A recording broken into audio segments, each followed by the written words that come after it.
नमस्कार मेरे प्यारे सनातनी भाइयों और बहनों, आपका स्वागत है हमारे इस पावन भक्ति YouTube चैनल में, जहां हम आपको शास्त्र सम्मत और आध्यात्मिक ज्ञान से जोड़ने का सतत प्रयास करते हैं।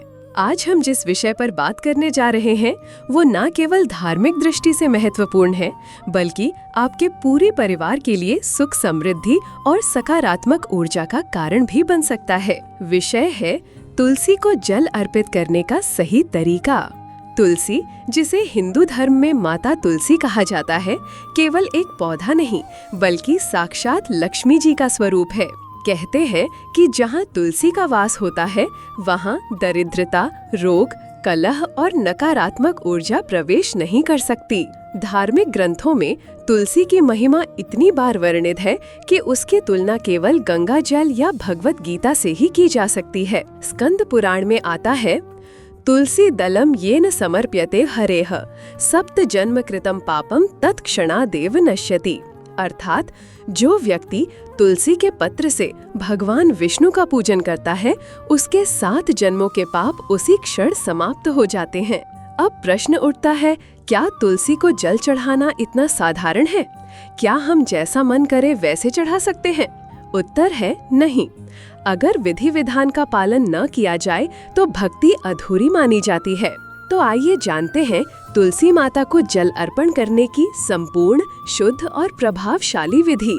सबसे पहले बात करते हैं जल चढ़ाने के समय की। तुलसी को जल अर्पित करने का सर्वोत्तम समय होता है सूर्योदय के बाद प्रातः काल। यही वो समय है जब वातावरण में सकारात्मक ऊर्जा प्रवाहित होती है, जब सूर्य अपनी पहली किरण धरती को देता है और जब देवी देवताओं की कृपा सबसे ज्यादा प्रभावशाली होती है। लेकिन ध्यान दीजिए, कुछ दिन ऐसे होते हैं जब तुलसी को जल नहीं देना चाहिए। उदाहरण स्वरूप रविवार, एकादशी और संक्रांति के दिन। इन तिथियों पर तुलसी माता विश्राम करती हैं और जल अर्पण करना वर्जित माना गया है। अब जानते हैं कि तुलसी को जल कैसे चढ़ाएं। 1. सबसे पहले स्नान करें या कम से कम हाथ पैर धोकर स्वयं को शुद्ध करें। 2. एक तांबे के लोटे में शुद्ध जल भरें। यदि संभव हो तो उसमें गंगा जल की कुछ बूंदें पिला लें। 3. तुलसी के पास जाकर पूर्व दिशा की ओर मुख करके खड़े हों। 4. मन में ओम तुलस्यै नमः या ओम श्री विष्णवे नमः मंत्र का जप करते हुए जल को धीरे धीरे तुलसी की जड़ों में अर्पित करें। ध्यान रहे, जल पत्तों पर नहीं डालना है, केवल जड़ों में दें। 5. जल अर्पण के बाद तुलसी की परिक्रमा करें। यह 3, 5 या 7 बार हो सकती है। अब आइए बात करते हैं उन आम गलतियों की जो अक्सर भक्त अनजाने में कर बैठते हैं और जिनसे पुण्य की जगह दोष लग सकता है। बहुत से लोग बिना नहाए स्नान किए ही तुलसी को जल चढ़ा देते हैं। कहते हैं समय नहीं है, वैसे ही दे देते हैं। लेकिन याद रखिए, आध्यात्मिक कार्य में तन, मन और वाणी की पवित्रता सबसे पहला नियम है। कभी कभी लोग दोपहर या शाम को तुलसी के पत्ते तोड़ते हैं। शायद यह जल्दी में या अनजाने में होता हो, लेकिन तुलसी के पत्ते केवल प्रातः काल ही तोड़े जाने चाहिए, और वो भी मंत्र उच्चारण के साथ।